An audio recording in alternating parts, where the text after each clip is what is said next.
mwite Ruhumuriza James cyangwa se King James cyangwa se nushaka umwite Umwami James, umwe mu bahanzi nyarwanda bazwiho gukundwa n'abakobwa ku rwego rwo hejuru.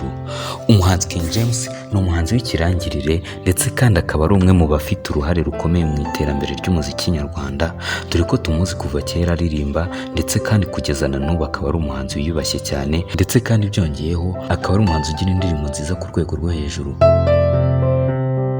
Umuhanzi King James ni umuhanzi uzwiho ubuhanga budasanzwe mu myandikire ye, ndetse kandi akaba ari umuhanzi uzi kureba terime zigezweho ndetse zinakunzwe mu rubyiruko, maze agashaka ikintu aziririmbaho. Niyo urebye indirimbo Ibaze Nawe, indirimbo King James yaririmbye ubwo hari hagezweho umusore uzwi nka Babuji, umusore wari uri kuvugwa cyane muri iyo minsi bitewe n'amagambo n'ibisubizo yasubije umunyamakuru uzwi nka Yohana Muhatiza ubwo yamukoreshaga interview, bikaza gutuma Babuji akundwa cyane muri iyo minsi, maze bikarangira King James amukozeho indirimbo. Si ibyo gusa kandi ikindi nanone kimwe mu byatumye umuhanzi King James akundwa harimo indirimbo yakoze maze amashusho yayo agashyiramo umukobwa ufite ubumuga bw'uruhu, bimwe mu byatumye King James arushaho gukomeza kwigarurira imitima ya benshi.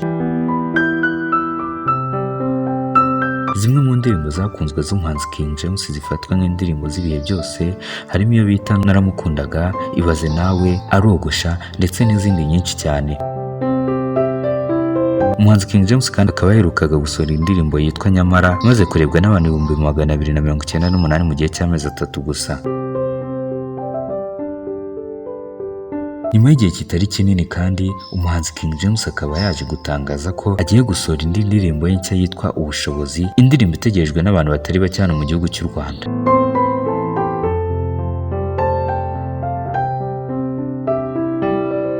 Bikurimo By Entertainment, kora subscribe dukomeze tugendane 5 kuri 5, mwibutsa ko n'ahandi bakora amakuru meza kandi yizewe batari kuri YouTube channel yacu Bikurimo By Entertainment. Kora subscribe dukomeze tugendane 5 kuri 5.